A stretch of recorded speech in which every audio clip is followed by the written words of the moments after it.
Okay, let's go. 초록색은 자연 친화적인 색이라고 하죠. 초록색은 가장 긍정적이면서도 좋은 이미지를 가지고 있는 색이라고 합니다. 초록색의 길을 걸으며 한 주간의 스트레스로 피곤해진 몸과 마음을 이완시키는 시간을 가져보면 어떨까요?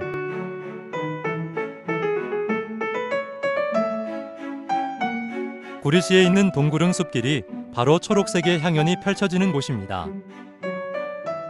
그러나 안타깝게도 동구릉 숲길은 늘 가볼 수 있는 곳이 아닙니다. 상반기와 하반기 중 딱 2번 개방되는 숲길이기 때문입니다. 금년 상반기 숲길 개방은 6월 말까지입니다. 오늘 이 멋진 길을 함께 걸어가 보시죠.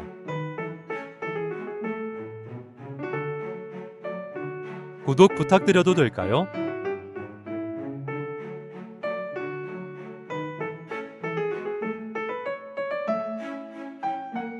동구릉에는 9개의 능이 있습니다.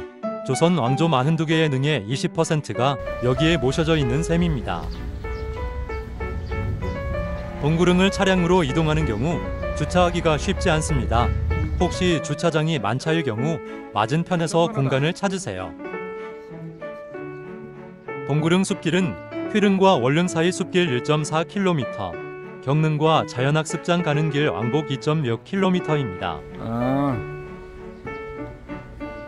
이 숲길과 함께 9개의 능을 잇는 길을 걸으면 멋진 산책길이 될 것입니다. 동구릉 입구에 들어섰습니다. 멋진 길과 실록이 마음을 편안하게 해줍니다.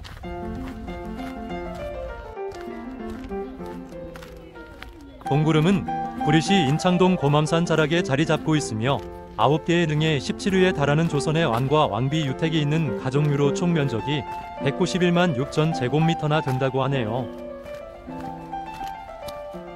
동구릉은 조선을 창건한 태조 이성계가 사망하자 태종의 명으로 능지가 정해진 곳이지만 이후 16기나 되는 유택이 추가되었으므로 조선 왕조 전 시기에 걸쳐 조성된 것입니다.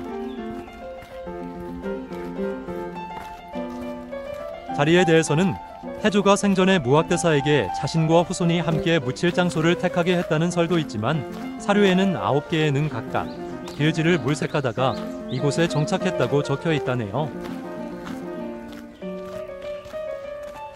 동구릉 제실이 보이네요. 9개의 능 가운데에 숲길이 있기 때문에 여기에서 오른쪽 길을 택해 걸으면 9개 능과 숲길을 모두 걸을 수 있습니다. 9개의 능과 숲길 동선과는 이어지지는 않지만 오늘은 왕의 숲길을 먼저 소개하고 오늘 일정을 시작하려 합니다. 제실 맞은편 작은 다리를 건너면 바로 왕의 숲길이 나옵니다.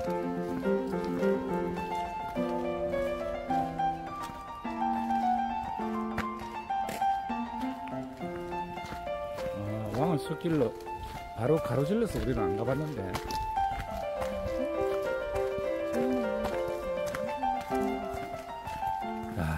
정말 너무 좋다. 정말 멋진 길이 아닌가요? 흙이야 흙. 마사터. 아주 짧은 길이지만 편안하게 사색할 수 있는 길입니다. 하천자 이쪽 같다. 통나무 건너기. 통나무 건너봐.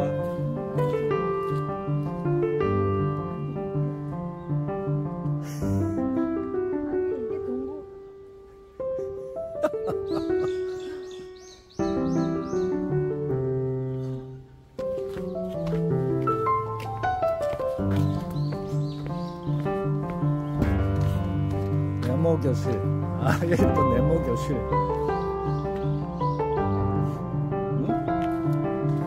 여기는 네모로 돼 있어. 아기자기한 왕의 숲길을 잠시 걸어보고 다시 제실 앞으로 갑니다. 제실 앞에서 수릉 방향으로 걸어가면 됩니다. 동구릉이라는 이름 또한 문주의 수릉이 9번째로 들어앉은 이후 정해진 것으로 이전에는 동오릉, 야, 동칠릉 여기는 사진 안 이라고 불렀다네요.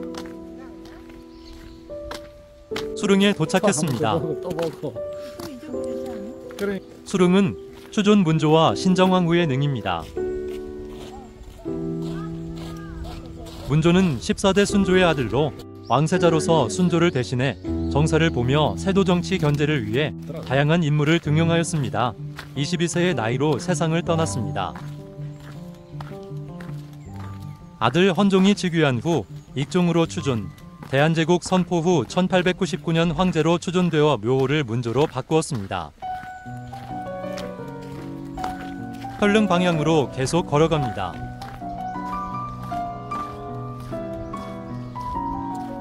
현릉은 조선 5대 문종과 현덕왕후의 능입니다.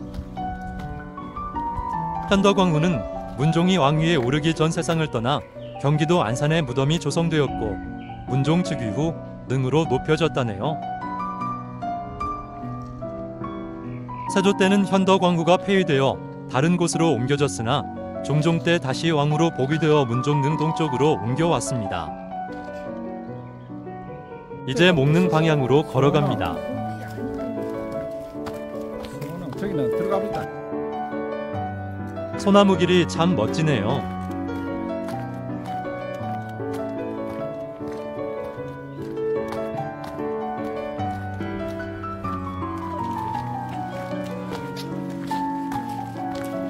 건월릉 앞입니다.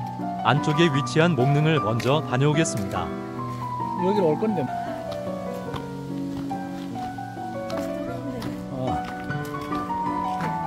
기다린다고. 기다려. 이 아이는 예술가 기질이 있는 걸로 보이죠. 떨어질라. 목능입니다. 목능은 조선 14대 선조와 첫 번째 왕비 의인왕후, 두 번째 왕비 인목왕후의 능입니다. 목능 자리에는 의인왕후의 능이 유릉이라는 이름으로 조성되었고 선조의 목능은 현재의 경능 환종 자리에 만들어졌으나 1630년 선조의 능을 현재의 자리로 옮겼다 합니다. 건월릉은 조선 1대 태조의 능입니다. 건월릉의 본부는 다른 왕릉과 달리 잔디가 아닌 억새로 덮여 있습니다. 태조의 유언에 따라 고향인 함흥의 억새를 덮은 것입니다. 이제 휘릉으로 향합니다.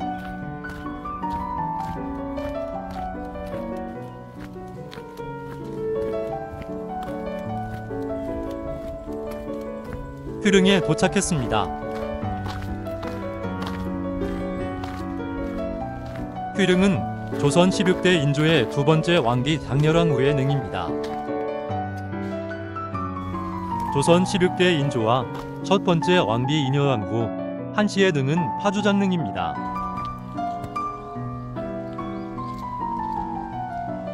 이제 휘릉을 오른편에 두고 계속 걸어가면 숲길이 나옵니다. 9개 릉만으로도 걷기 충분하다면 바로 월릉으로 걸어가시면 됩니다. 이 숲길은 오후 4시 이후에는 입장을 할 수가 없습니다. 숲길로 들어섰습니다. 1.4km 숲길은 길지는 않지만 왕릉으로 잘 보존된 숲에서 새소리를 들으며 잠시 사색에 빠져볼 수 있습니다.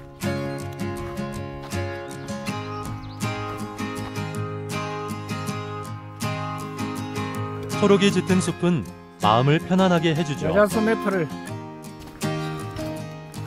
여기 숲길로 따지면 이만한 숲길도 없겠어.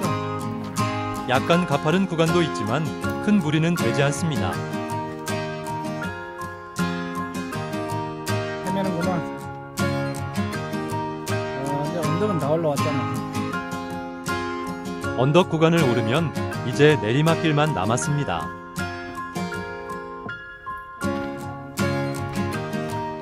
연습하고 있대. 말할 나이 없지. 숲길 입구에 거의 도착했습니다. 지금은 입장은 할 수가 없습니다. 지금까지 휘릉월릉 숲길을 함께 걸어봤습니다. 숲길 입구에 있는 월릉을 관람합니다. 월릉은 조선 21대 영조와 두 번째 왕비인 정순왕후의 능입니다. 원래 영조는 생전에 첫 번째 왕비 정성왕후의 무덤인 홍릉을 조성하면서 그 곁에 묻히고자 자리를 마련해 두었으나 정조가 현재의 자리에 영조의 능을 조성했습니다. 조선 국왕 중 83세로 가장 오래 살았고 52년으로 가장 오래 재위하였습니다. 이제 자연학습장으로 가고 있습니다. 경릉으로 가야 합니다. 그렇지.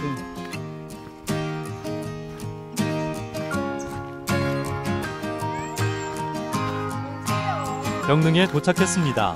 자연학습장은 경릉 오른쪽 길로 가야 합니다. 자연학습장 또한 숲길 개방 기간에만 갈 수 있습니다. 입장 시간도 오후 4시까지입니다. 자연학습장 숲길로 들어섰습니다.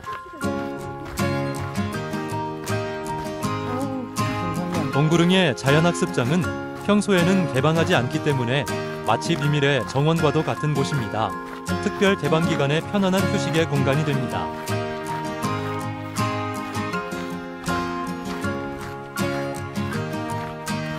참 편안한 사색의 길입니다.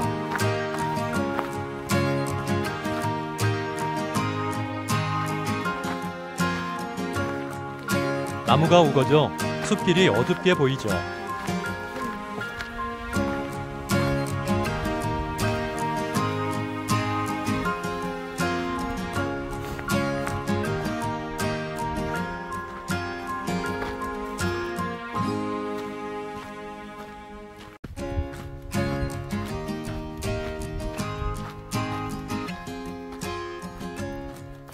여기에 화장실도 있습니다. 여기저기 둘러보고 이제 경릉으로 향합니다. 경릉에 도착했습니다. 경릉이 누구라? 경릉은 조선 24대 헌종과 첫 번째 왕비 휴현왕후, 두 번째 왕비 효정왕후의 능입니다. 경릉은 헌종과 두 황후의 봉분 세계가 나란히 놓인 모습으로 이러한 형식의 능은 조선 왕릉 중 유일하다네요. 그래. 헌종과 휴현왕후, 효정왕후는 1908년 황제와 황후로 추존되었습니다. 그러니까 멍하니 맹하니 그러니까 부모가 이제 해능으로 향하고 있습니다. 애들은 맹한 게 아니고 동구릉을 이어주는 길 또한 숲속길처럼 나무가 울창하고 편안합니다. 이쪽으로 와.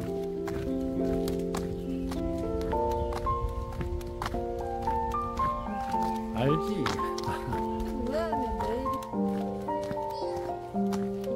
해릉에 도착했습니다. 해릉은 조선 20대 경종의 첫 번째 왕비 단이왕후의 능입니다.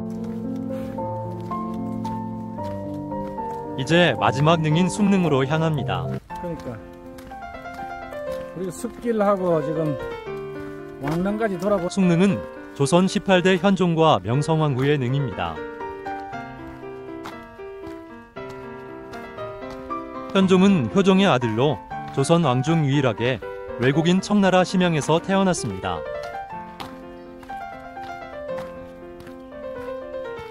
현종은 군사력 강화, 호남 지역에서 대동법 실시 등으로 청나라 침략의 피해로부터 체제 회복에 힘썼다고 해요. 이것으로 유네스코 세계유산인 동구릉 관람을 다 마쳤습니다. 새소리를 들으며 정문으로 향합니다.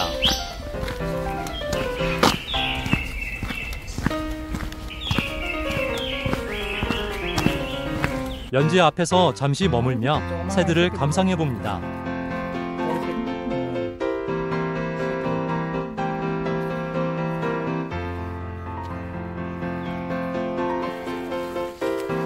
오늘 동구릉의 9개 능을 관람하면서 봄, 가을 2회만 특별 개방되는 동구릉 숲길 걷기 어떠셨나요?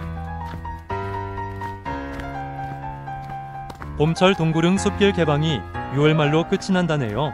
기간 중에는 예약 없이 언제든 갈 수 있으니 이번 주말 한번 방문해 보시죠.